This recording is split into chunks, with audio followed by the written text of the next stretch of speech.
Today's show is sponsored by Strawberry.me. Change is never easy, and figuring out what you want to do next in your career can be especially hard. A coach can make a big difference when you deal with a challenge like this. I've worked with several coaches in the past, and the experience has helped me grow both at home and at work. That's why I was excited to try the personal coaching offered by Strawberry.me. It's certified professional coaching done securely online, and Strawberry.me is more convenient than traditional coaching. That's because you can schedule live video sessions, plus log in anytime to exchange messages with your coach. Working with a coach, I saw why I was putting off several important projects at Mac's List. I also learned what I needed to do to stop procrastinating about these tasks. Find out how a coach can help you. Visit strawberry.me/dreamjob. That's strawberry.me/dreamjob and take charge of your future with the help of a certified coach. Special offer for Dream Job listeners. Get a $50 credit when you use our link at strawberry.me/dreamjob.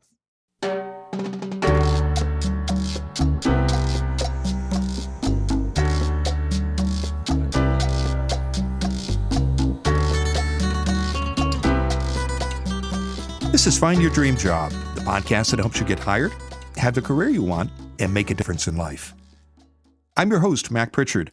I'm also the founder of Mac's List.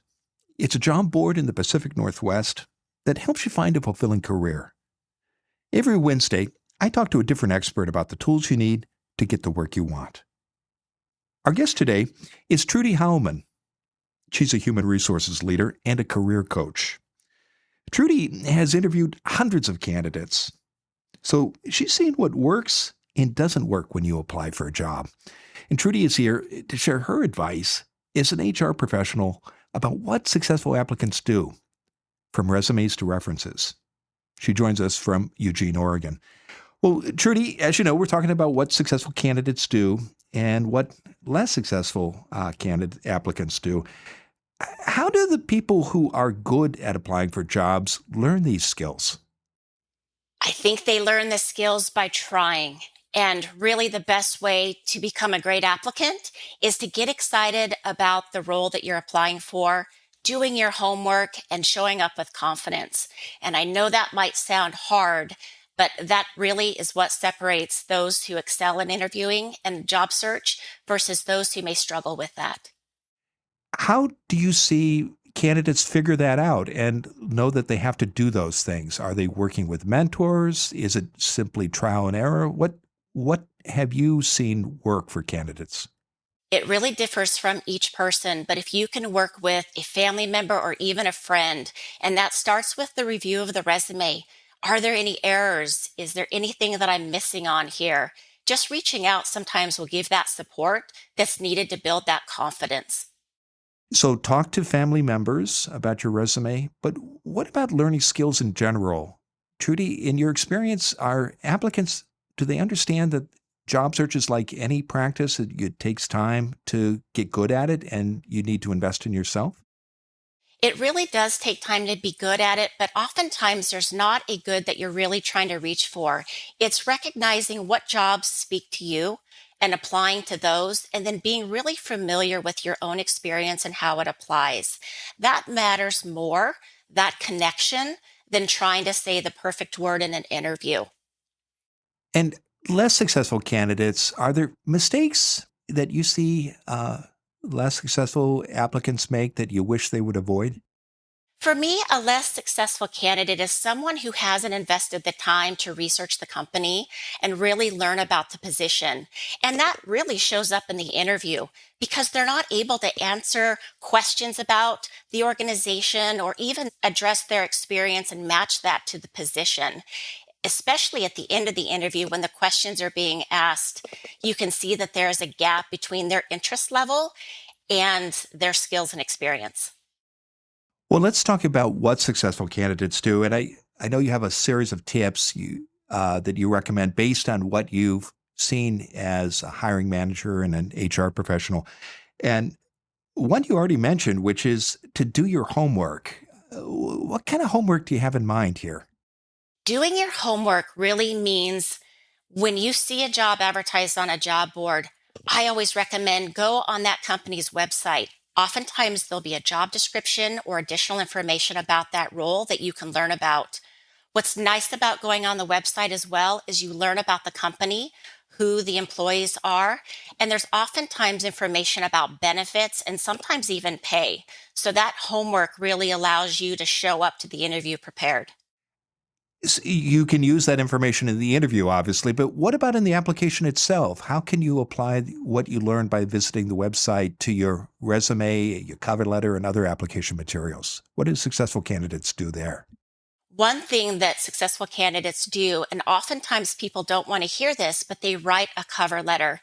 And that cover letter is where you incorporate what you know about the company, what you understand about that job opening, and you create that match to your role. You also demonstrate your excitement for that position and say, I can't wait to hear from you. I look forward to interviewing for this position. And that cover letter is really what allows you to connect your homework with what you want, and it makes you stand out every time. I'm curious, Trudy, why do you think listeners might not want to hear that advice about a cover letter? Cover letters tend to be a little bit hard to write for a lot of people because we're talking about ourselves, and that's something that we're not comfortable doing oftentimes. But if you look at that cover letter as a marketing tool and you say, I want this job so bad, how am I going to show up and tell this employer that I'm different from the other people who have applied? That cover letter says, I saw your job on this job board. These are some of the important aspects that I have that match your job opening, and I can't wait to hear from you. It doesn't have to be complicated. It just needs to be sincere. Another step you've seen successful candidates take is before sending in an application, these people take time to put their online house in order. What do you mean here, Trudy? What is our online house, and how do we put it into order? An online house means your social media presence, your LinkedIn profile, all of the different ways you show up on the internet. There are a lot of employers that Google candidates before they'll offer an interview. And so you should do the same so that you can see how you show up and be sure that it represents you, especially on LinkedIn. Oftentimes, employers will go on LinkedIn to see the professional profile. And that's where you want to make sure that your dates are current, that all of the information is accurate. So you always want to make sure that online presence is where you want it to be. What kinds of online material have you seen torpedo an application? Outdated job experience is often something that keeps me questioning where they are in their job search. Also, if they're not clear about what they're looking for. Another thing, Mac, that I notice is that if someone's applying from another state or another city from the role that is open, I'm curious about relocation intentions. So that's always an interesting thing to add to your online presence is what are your relocation plans? So I know if this is really an opportunity that's viable for you. Is that something you should address in a cover letter or other communication when you apply for a position, or actually include that information, say, in a LinkedIn profile? I think that no matter where you put it, it's going to be helpful. So if that means adding it to your LinkedIn profile, if that makes sense, but I would say especially in your cover letter, it's important to say, I recognize that this position is in this state or town. These are my intentions for relocation.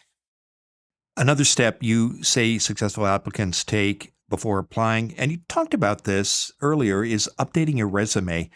And what kind of updates do you recommend when you're getting ready to send out an application? When we're looking for jobs, we want to make sure that the dates are correct. So if I just left my employer, I want to be sure to make that correction on my resume so that when an employer is interviewing you, you can speak to what your current status is. That's one of the biggest parts that I see. I also say read through the job application, and if it's looking for a certain skill or experience, make sure that that shows up in your resume. What we want to do is make that connection between the job and yourself easy, that the interviewer doesn't have to really search and look through your resume to see if there is applicable experience. Do you recommend customizing every resume? Is that something you see successful applicants do? And what is the the most efficient and effective way to do that, Trudy? I think if you can customize your resume, it helps tremendously, even if it's adding those sentences or calling out certain experiences that you have that are relevant to the job that you really want. It's worth adding it to your resume. But once again, that's really a great place for the cover letter to step in. Customizing who the company is, making sure that your experience is explicit in that letter. And one other tip that I've noticed is that if you can address that cover letter to the hiring manager, that's a big deal. It really shows that you took that extra step to say, Dear so and so versus Dear hiring committee. That makes you stand out. Terrific. We're going to take a break, Trudy. Stay with us. When we come back, Trudy Hylemon will continue to share her advice as an HR professional about what successful applicants do, from resumes to references.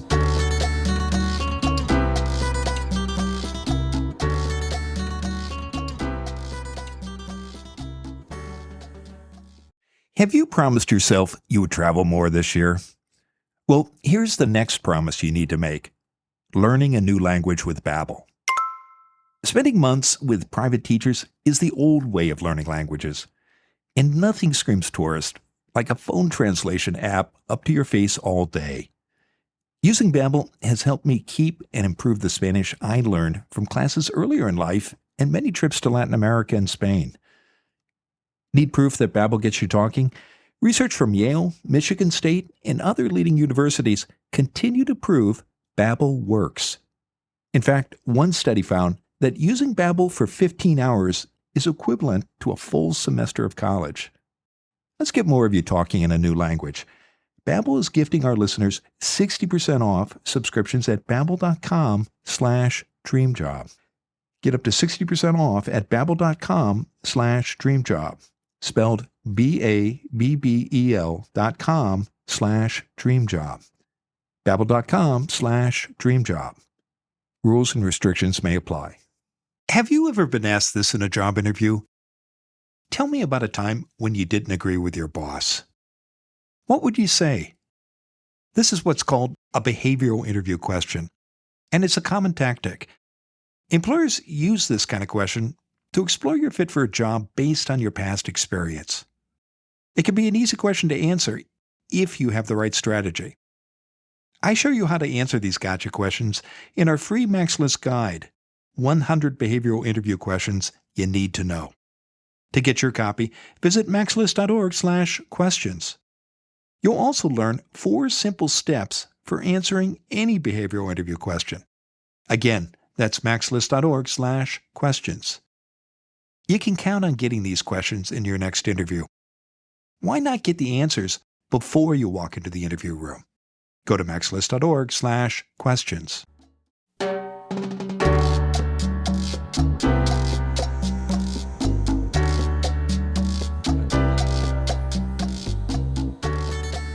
We're back in the Max List studio. I'm talking with Trudy Hylemon. She's an accomplished human resources leader and a career coach, and Trudy joins us from Eugene, Oregon. Now, Trudy, before the break, you were sharing your advice as an HR professional about what successful applicants do, from resumes to references is our focus today. And we talked about resumes. We talked about all the steps you recommend, you see rather, successful applicants take before sending in an application. Now, let's talk about that next phase. You've hit send on the button, on the application button, and now you're ready to begin engaging with the employer. You say one of the steps that successful applicants pay attention to is deadlines. Why do employers care about deadlines? Deadlines have really started to become more popular recently, and I think it's to create a sense of urgency for the applicant. If I know that all of the applications are going to arrive by Friday, then I know as the employer that I can start really reviewing candidates and scheduling interviews. Those deadlines are very important for applicants to meet. What should you do if you see a job you're really excited about and the deadline has passed? Should you still apply? That's a hard one to answer. In my experience, oftentimes when the deadline has passed, unless the position says open until filled, oftentimes those resumes won't be considered. So you really need to read the detail in the job posting. Also, if there is a deadline and the job is still on the website, it doesn't necessarily mean that it's still open. So you can always email the recruiter or the company for clarification if it's really important to you.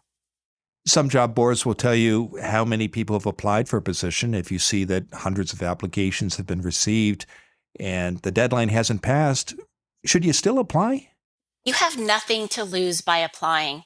And I never want the amount of applicants to deter someone from applying because it's not you and they're waiting for your resume. And that's the thought that I want you to go through your head is all of these people have applied, but I haven't, and they're probably waiting for me. So I say submit it.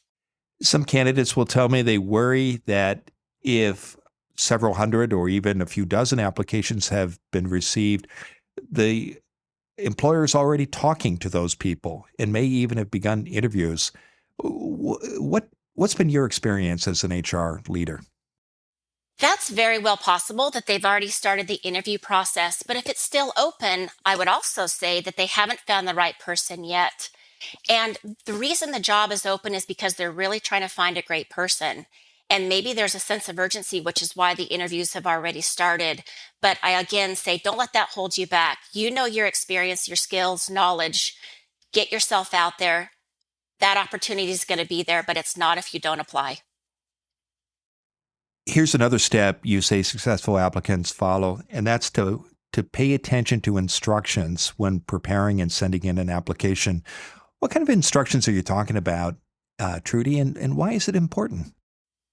Oftentimes, those instructions include a cover letter is required along with the resume, and there may also be supplemental questions that you need to answer and submit as well as your other application materials. But there may be other questions that you just need to answer as part of the job board that you've applied to. The reason for the instructions sometimes is so employers can see your attention to detail. Did you submit everything that was required by the deadline? Did you answer all the questions that were requested of you? That's part of showing up 100% in the application process is being detailed in your responses and being thorough. That demonstrates attention to detail and accuracy. A third step you say successful applicants take when managing their applications is to track and remember each position they've applied for. I was surprised by this because do people actually lose track of the jobs that they have applied for? People lose track of the jobs they've applied for, and it makes sense, especially if you're applying on some job boards where there's multiple positions you may be interested in. It's easy to forget, oh, this was this particular job for this company. And when I go to schedule interviews and I call you and say, we're excited to invite you to an interview, and the person says, boy, can you remind me what that job is, or what company is this again? It causes me a little bit of hesitation on how excited they are for my particular role. Every employer wants to feel special. What's the best way to track the positions you've applied for, and how have you seen people do that? Everyone has different styles. It can be a screenshot. It can be a log, handwritten, whatever works for you, it's important. And I think that's another step for building your confidence. You know that these are the jobs that you've applied for, and when that call comes in, you're ready to take it. Another step you recommend that successful applicants take is to check your email regularly. Say more about this, Trudy. It seems like such an easy step to take, but recently I sent an email invitation to a candidate offering an interview time, and I didn't hear back. So I followed up with a text message. Come to find out, my email went into their spam and junk folder. That happens quite a bit. So it's not just checking your regular email, it's also checking your spam and trash folder when you're applying to jobs. How frequently do you recommend checking your email, especially your spam folder? I would say once a day at the minimum in your job search. Voicemail. You say that successful applicants pay attention to it and they turn it on and check it regularly. What happens if you reach out to a candidate with a phone call and you hear there's no voicemail box? Right now, people don't answer phone numbers that they don't recognize a lot of the times. So I will try to leave a voicemail. And if the voicemail isn't set up, that's one thing. But if the voicemail is full, then that gives me a different impression. So I would say if you do have voicemail, make sure that it's open and receiving messages. But for me as an employer, my goal is to find the best person for the job. So oftentimes I'm going to follow up with a text message because I know they're going to see it. Do you recommend turning on voicemail if you're not using it currently? I would say if you're not using it currently, don't turn it on because you may miss an important message. Okay, so we've talked about the steps you need to take before you apply for a position. We've talked about sending in your application and managing it. Now you're invited in for an interview. And let's talk about what you've seen successful candidates do in that interview room. And one of the things that makes them stand out, you say, is asking questions. Why do you as an employer want candidates to ask questions? The questions are such an important part of the interview process. And the reason why is it shows your level of interest. And what I mean by questions is, what do you truly want to know about this job so that you yourself can decide, is this the best company or organization for you to join? Is this the position that you're really going to enjoy doing on a daily basis? And so when you think about what questions to ask, I say get curious first. Say more about that. What do you mean by being curious? If I'm going to start a new job, what might be important to me? And that is, what does a typical day look like? Who is my supervisor? Maybe I'm curious about how many people are on the team. Will I work alone or with other people? Even the details of, is this a Monday through Friday position? And knowing where the job is going to be performed. So is hybrid, remote, or in-office work required, and what does that look like? So even all of those questions about logistics are important to ask because it shows me as the employer that you've truly thought about this role and you're trying to make sure that it's a match for you. And that's important to me as well. What about references, Trudy? How do successful applicants use references in interviews? Employers still check references. So it's important that you compile 3 to 5 people that truly know your work style, and that can be former supervisors or colleagues. If you're someone who's just fresh out of school, maybe it's a teacher or even a coach. What I recommend is that you contact that reference and say, I just applied for this job at this company doing these things. I'm really excited about it. So please expect a phone call or email and respond promptly because I really want this opportunity. And why do employers care about references? References are important because it's another double check that what I saw on the resume, read in the cover letter, and heard in the interview, all of these things add up. And I just want to talk to someone in your network to say, tell me about this person. What are they good at? What inspires them? If this is the position they've applied for, do you think they'll be happy here? And how will their skills show up? Well, it's been a great conversation, Trudy. Now tell us, what's next for you? Mac, in my job in human resources, I really focus on 3 areas. Recruiting, I do management training as well as coaching. But I've really discovered that my passion is mentoring new supervisors, experienced leaders in the workplace. I love being able to be a sounding board for them because oftentimes as managers, we can feel alone in those roles. And everyone needs someone in their corner, and I've discovered that that person is me. So I'm really excited to continue to do this work. Terrific. Well, I know that listeners can learn more about you and your work by connecting with you on LinkedIn. And when you do reach out to Trudy on LinkedIn, I hope you'll mention you heard her on Find Your Dream Job. Now, Trudy, given all the great advice you've shared today, what's the one thing you want a listener to remember about what successful candidates do from resumes to references? Always remember that your attitude will take you a long way. So be positive and upbeat. Express your confidence in your abilities and always that desire to work for that company. And overall, get excited about the interview. If they've invited you for an interview, they're interested in you. You never know where that next job opportunity may take you.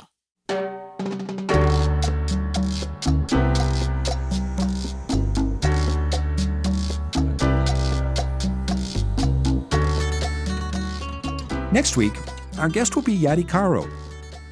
She's a Harvard-trained organizational psychologist who teaches career skills to professionals around the world. Yadi also hosts the Hardcore Soft Skills podcast. You can't rely on your credentials alone when you look for work. You also have to be good at connecting, communicating, and collaborating with others. Join us next Wednesday when Yadi Caro and I talk about how to leverage your soft skills in your job search. Until next time, thanks for letting us help you find your dream job. This show is produced by Max List. Susan Thornton Hoff schedules our guests and writes our newsletter. Lisa Kislin-Berry Anderson manages our social media. Our sound engineer and editor is Matt Fiorillo. Dawn Mole creates our transcripts, and our music is by Freddie Trujillo. This is Mac Pritchard. See you next week.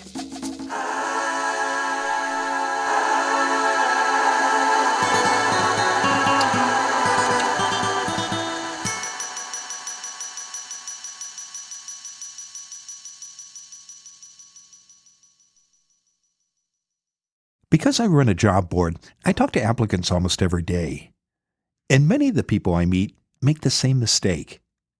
They have no clear job search goals. So they apply everywhere, every day, all day long. You might think it's smart to send lots of applications. After all, it's a numbers game, right? It's not. The more you narrow your search, the easier everything gets, and the happier you'll be in your next job.